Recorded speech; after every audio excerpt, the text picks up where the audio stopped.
Changer le système, c'est notamment construire un système résilient avec une culture du risque où on est familiarisé avec les risques auxquels on est exposé, notamment les risques dont je vous parle ce soir. Et pour chaque risque, on a une barrière, c'est-à-dire on se protège, on fabrique quelque chose qui nous permet de gérer mieux le risque, éventuellement de le bloquer, le temps de s'organiser. Il faut gérer des stocks, parce que demain, on va avoir des pénuries. Donc, il faut des stocks.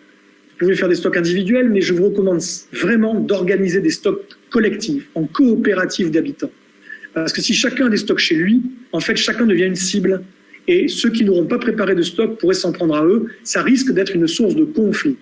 Les stocks collectifs, au niveau d'une collectivité, au niveau d'une communauté, c'est autre chose, c'est vachement mieux. Donc, et également de conserverie, etc., un certain nombre de choses pour pouvoir conserver la bouffe. Nous avons également véritablement besoin de créer des surcapacités. Donc il faut produire plus que ce dont on a strictement besoin pour prévoir pour demain.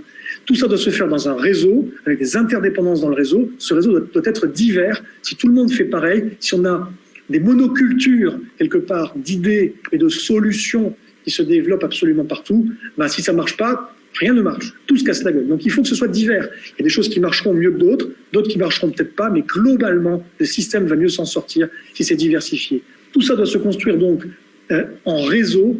En fait, ce sont des réseaux de territoire qu'il faut. L'échelle territoriale, c'est celle où il y a la plus forte capacité d'agir concrètement, ensemble, à un niveau qui fait qu'on est capable d'absorber les chocs. Beaucoup plus que si on est 3, 10 ou même 100.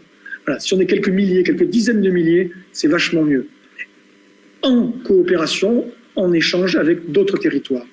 Il faut être robuste, c'est-à-dire que s'il y a un petit choc qui arrive, être capable de l'encaisser, mais aussi être flexible, parce que si le choc est trop grand, il faut être capable de s'adapter en souplesse. Sinon, on casse. Ça, c'est un petit peu abstrait, mais bon, c'est des choses que j'enseigne par ailleurs. Il faut redonder les choses importantes. Donc si, par exemple, vous êtes entièrement tributaire d'un générateur électrique, évidemment, il en faut un second. Ou en tout cas, il faut que d'autres éléments de votre système puissent assumer la même fonction. Donc il faut redonder les fonctions importantes. Il faut savoir s'organiser ensemble et planifier ensemble. Et ça ne peut pas se faire si chacun reste chacun de son côté. Il faut se mettre ensemble et réfléchir ensemble.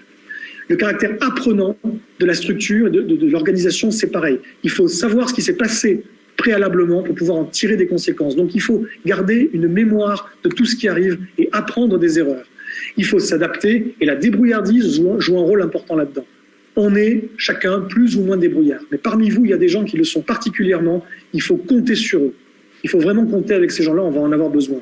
Il faut construire collectivement une pensée système. Quand vous avez un problème, toujours vous posez la question si c'est un problème simple, qui demande une solution simple, ou si ce problème est la conséquence d'autre chose, et remonter à la cause primaire, notamment cela. Il faut ensuite que les sociétés soient régénératives. Donc il faut s'intéresser à comment on régénère nos sociétés, nos collectivités humaines, et comment on régénère la nature également, je l'ai déjà un petit peu dit. Il faut une sobriété de l'ensemble du système, et pour ça, il faut se poser des questions. Ce que je disais tout à l'heure sur le pourquoi on fait les choses. Et à partir de là, on va se focaliser d'abord pour assurer les choses les plus importantes. Et pour le reste, il va y avoir des choses donc absolument primordiales qu'il faut assurer. Ça signifie des fois de faire croître certaines choses dans le système. Chose qu'on n'a pas assez, notamment, vous n'êtes pas aujourd'hui du tout résilient sur le plan alimentaire, encore malgré la ceinture alimentaire de Liège. Et donc, il va falloir encore travailler là-dessus et que ça croisse. Et à côté de ça, il y a des choses moins importantes qui doivent être encadrées, puis des choses vraiment superflues qui peuvent encore exister, mais sous certaines conditions. Et puis tout ce qui n'a pas de sens, tout ce qui est inutile et tout ce qui est juste destructeur, il faut l'arrêter. Ce sont des choix à mener ensemble. Et enfin aussi, on est aujourd'hui hétéronome, c'est-à-dire qu'on on est tributaire de choses qui viennent de l'extérieur, notamment des chaînes d'approvisionnement. Et aujourd'hui, il faut passer en autonomie pour les besoins de base. Je ne suis pas en train de prôner l'autarcie des territoires, mais pour tout ce qui est besoin essentiel, oui, il faut être autonome. Chaque territoire doit être capable de produire suffisamment, notamment de bouffe, mais aussi d'énergie et d'eau, suffisamment pour tout le monde, que ce soit sain et qu'il y ait une variété nutritionnelle également suffisante. Les dernières dimensions de la résilience, c'est que la résilience, c'est avant tout des hommes et des femmes et qu'il faut se préparer déjà mentalement. Et ça, encore, ça se fait ensemble. Ça se fait en incluant le plus de monde possible dans la démarche et en faisant attention à la cohésion sociale. J'en parlerai juste après. très rapidement. Il faut partager les choses et il faut construire de la confiance. La confiance, ça ne se décrète pas, ça se construit et ça demande des années. Et donc là encore, des réseaux doivent travailler ensemble et en confiance. Il faut rentrer dans une logique de commun, c'est-à-dire que tout ce qui est vital, il faut le protéger maintenant. Il faut arriver à faire en sorte de dire non, stop, et de le sortir des logiques spéculatives, de les sortir des logiques de marché, et juste préserver comme si c'était absolument vital. Par exemple, le foncier nourricier, ça en fait partie, c'est absolument vital. On ne peut plus continuer à le vendre à des multinationales, à faire n'importe quoi avec des techniques agricoles qui en fait détruisent le sol progressivement. Donc il faut que ce soit régénératif du sol, en l'occurrence. Il faut faire ça en solidarité également, parce que si chacun fait le truc de son côté, ça ne fonctionnera pas. Mais là, je me répète un petit peu, donc je continue et je termine, on est presque au bout. Il faut faire attention aux ennemis ou aux futurs perdants de l'histoire. À chaque fois que vous voulez imprimer un changement majeur, forcément, il y a des gens qui vont être de nouveaux perdants dans cette histoire. Et je mets vrai ou faux là sur mon diaporama, parce qu'il y a des gens qui s'imaginent qu'ils vont être perdants à juste titre, ou pas. Il y a des gens qui pensent qu'ils vont être perdants, alors qu'en fait, ils se trompent, ils vont être gagnants. Mais à la rigueur, ça ne compte pas dans un premier temps. Ce qui compte, c'est que tous les gens qui se pensent perdants, qu'ils aient raison ou pas, vont être des ennemis, vont être des adversaires du projet. Et donc, il faut travailler avec ces gens-là, soit pour leur faire comprendre qu'ils vont être en réalité gagnants, soit pour leur offrir des compensations, pour aller vers eux, pour leur proposer quelque chose, qui ne soit pas juste perdant dans l'histoire. Et quand vous trouverez les moyens de faire en sorte que les gens s'y retrouvent, certes, vous n'aurez jamais 100% d'adhésion, mais malgré tout, ce sera plus facile de faire passer des projets. Il faut toujours réfléchir à ça quand vous arrivez avec des propositions de grands changements, sinon vous tirez une balle dans les deux pieds à la fois. Et enfin, je termine donc là-dessus pour la résilience, il faut une entraide entre nous, d'accord, mais aussi avec le reste du vivant. Maintenant, ça suffit, il faut arrêter juste d'avoir une logique d'utilisation du vivant dès qu'on y trouve un intérêt ou un plaisir, si c'est pas vital. Il faut juste comprendre que le vivant est dans la merde et que sans lui, on va s'éclater. Et il faut comprendre qu'il a besoin d'aide. Donc, partout où on peut l'aider, on le fait. Et partout où on peut lui foutre la paix, on le fait et on le laisse se régénérer parce qu'il sait faire. Il sait faire si on ne lui rajoute pas de la pression encore et toujours.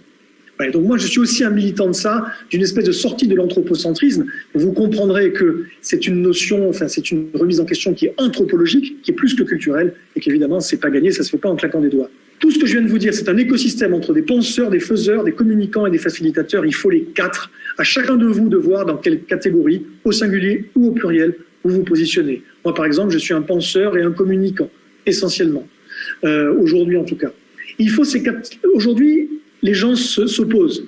Les faiseurs n'aiment pas les penseurs qui ne font que blablater. Les penseurs n'aiment pas les communicants. On n'aime pas ce que c'est du pipeau. Les facilitateurs, c'est souvent des gens qui ont des moyens, donc on les méprise un peu trop facilement. Non, il faut les quatre. Les penseurs, ils étudient, ils conceptualisent, ils proposent. Les faiseurs, ils mettent au point des choses, ils montrent l'exemple, ils transmettent leur savoir. Les communicants racontent les choses, ils les diffusent et ils les rendent inspirantes, et c'est absolument indispensable. Les facilitateurs peuvent financer, patronner, en capaciter les gens. Il faut les quatre. Et il faut, et c'est la fin de ma présentation, il faut faire ça donc ensemble, c'est ce que j'appelle la reliance. Vous l'avez compris, j'ai déjà dit qu'il fallait travailler en collectivité, en communauté, en solidarité. Les maillons les plus faibles, ou les plus fragiles en tout cas de la chaîne sociale, on doit s'occuper d'eux, parce que sinon, c'est là que ça va casser. Si ces gens sont laissés de côté, ça ne va pas. Donc il faut travailler aussi, et avant tout peut-être même, avec eux. Tout ça commence à votre niveau, pour chacun de vous, par des conversations avec les gens autour de vous. Il faut que vous parliez de ce que vous pouvez faire ensemble, et que vous mettiez sur la table vos craintes pour l'avenir, mais aussi les richesses que vous avez, les ressources que vous avez, que vous voyez comment vous pouvez vous organiser pour monter des projets concrets. Vous posez la question suivante, que peut-on faire pour vivifier notre collectivité et la nature, et pourtant vers l'autosuffisance territoriale pour tout ce qui est vital? Ça, c'est la question qui est au centre de tout. Vous posez ça, vous ferez naître entre vous des espoirs lucides. Je termine en disant donc, pour clôturer, que, vous voyez, il faut revoir les imaginaires, il faut dire stop et s'opposer, rentrer en résistance face à tout ce qui est nocif. Il faut développer de la résilience et il faut faire ça ensemble. S'il y a ces quatre éléments-là, voilà, on y est. C'est la clé pour un futur où on ne se casse pas la gueule et on ne se tire pas tous dans les pattes. Le sursaut est arrivé, nous sommes à une croisée des chemins et, comme je le dis souvent, c'est le déclic ou le déclin. Je vous remercie.